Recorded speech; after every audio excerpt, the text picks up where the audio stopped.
Bismillahirrahmanirrahim. Assalamualaikum warahmatullahi taala wabarakatuh.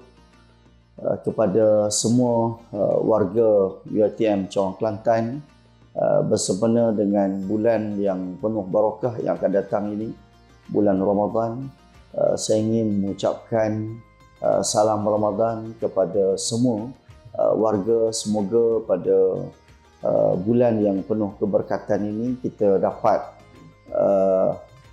menjalani ibadat dengan penuh barakah, dan kita mendoakan semoga segala amalan yang kita lakukan pada bulan Ramadan ini diterima oleh Allah Subhanahu Wa Taala. Sebagaimana yang semua maklum bahawa bulan Ramadan adalah bulan yang sangat ditunggu-tunggu oleh kita semua, di mana selalu kita mendoakan Allahumma balighna Ramadan, semoga Allah menyampaikan umur waktu kita untuk kita berada pada bulan Ramadan. Jadi saya menyeru kepada semua warga UiTM Cawang Kelantan untuk sama-sama kita menyambut bulan barakah ini dengan menjalani ibadat puasa, dengan kita mengkhatam Al-Quran, kita memperbanyakkan infak pada bulan Ramadan, kita mengadakan qiyam pada bulan Ramadan. Jadi semoga amalan-amalan yang kita laksanakan itu diterima oleh Allah Subhanahu Wa Taala. Dan saya mengharapkan semoga warga UiTM Kelantan sihat walafiat, dapat melaksanakan tugas dengan baik pada bulan Ramadan. Bulan Ramadan ini merupakan madrasah ataupun universiti yang mendidik jiwa kita untuk menjadi insan yang baik, insan yang sempurna, insan yang bertanggungjawab. Kerana puasa itu adalah merupakan satu amanah kita dengan Allah Subhanahu Wa Taala.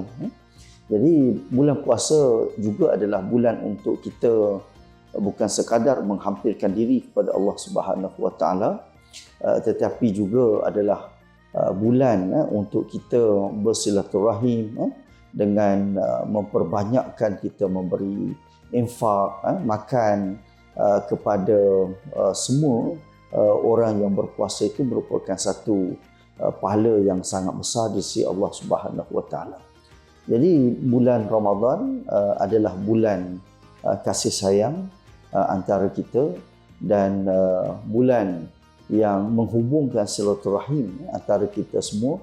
Jadi marilah kita sama-sama mendoakan semoga Ramadan kali ini menjadikan kita bulan yang terbaik untuk mendidik jiwa kita, dan kita mendoakan semoga kita diberikan kesihatan yang baik pada bulan Ramadan untuk kita menjalani semua ibadat-ibadat dengan penuh kesempurnaan.